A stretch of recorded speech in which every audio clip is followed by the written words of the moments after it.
জ্যৈষ্ঠ শুক্লপক্ষে এই নির্জলা একাদশী ব্রত সম্পর্কে ব্রহ্মপুরিত পুরাণে শ্রী ভীমসেন ব্যাস সংবাদে বর্ণিত হয়েছে। মহারাজ যুধিষ্ঠির বললেন, হে জনার্দন, আমি অপর একাদশীর সমস্ত মাহাত্ম্য শ্রবণ করলাম। এখন জ্যৈষ্ঠ শুক্লপক্ষে একাদশীর নাম ও মাহাত্ম্য কৃপাপূর্বক আমার কাছে বর্ণনা করুন। শ্রীকৃষ্ণ বললেন, হে একাদশী, এই একাদশীর কথা মহিষী ব্যাসদেব বর্ণনা করবেন, কেননা তিনি সর্বশাস্ত্রে অর্থ ও তত্ত্ব পূর্ণরূপে জানেন।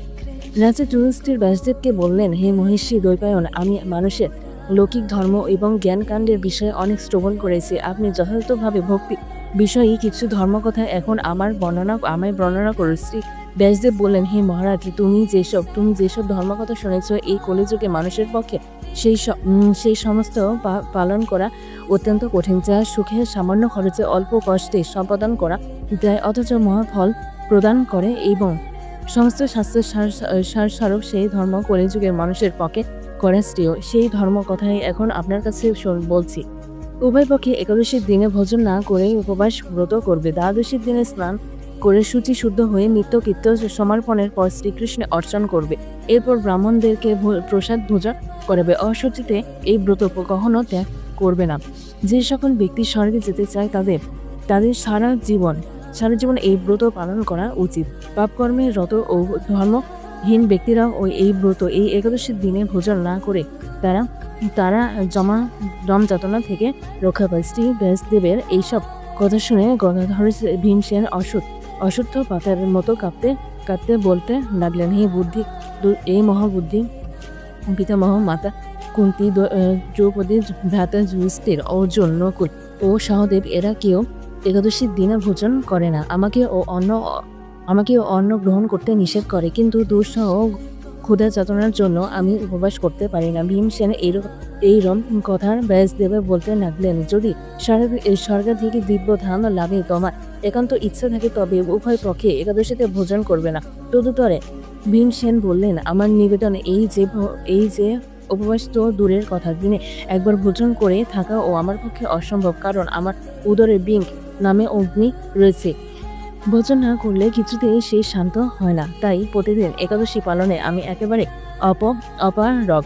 হে মহিষী, বছরে একটি মাত্র একাদশী পালন করে যাতে আমি দিব্য ধাম লাভ করতে পারি, এইরকম কোনো একাদশীর কথা আমাকে নিশ্চয় করে বলুন। তখন ব্যাসদেব বললেন, জ্যৈষ্ঠ মাসে কৃষ্ণ শুক্লপক্ষে একাদশী তিথিতে জলপান পর্যন্ত না করে সম্পূর্ণ উপবাস থাকবে, তবে আচমনে দোষ হবে না। ওই দিন অনাদি গ্রহণ করলে ব্রত ভঙ্গ হয়। একাদশীর দিনে সূর্যোদয় থেকে দ্বাদশীর দিন সূর্যাস্ত পর্যন্ত জলপান বর্জন করলে অনায়াসে 12টি একাদশীর ফল লাভ হয়। এবছরে অন্যান্য একাদশীর পালনে অজান্তে যদি ব্রত ভঙ্গ হয়ে যায় তাহলে এই একটি মাত্র একাদশী পালনে সেই সব দোষ দূর হয়।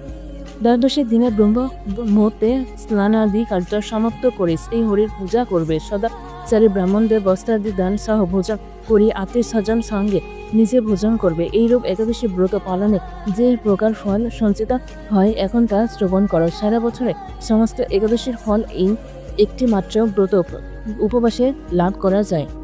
শঙ্খচক্র গদা পদ্মধারী ভগবান শ্রী বিষ্ণু আমাকে বলেছেন, বৈদিক ও লৌকিক সমস্ত ধর্ম পরিত্যাগ করে যারা একমাত্র আমার শরণাপন্ন হয়ে এই নির্জলা একাদশী ব্রত পালন করে তারা সর্বপ্রাপ মুক্ত হয়। বিশেষত কলিযুগে ধন সম্পদের দানের মাধ্যমে সদগতি ও সংস্কারের মাধ্যমে ও যথার্থ কল্যাণ লাভ হয় না। কলিযুগে দ্রব্য শুদ্ধি নেই, ফলিতে শাস্ত্রোক্ত সংস্কার বিশুদ্ধ হয় না।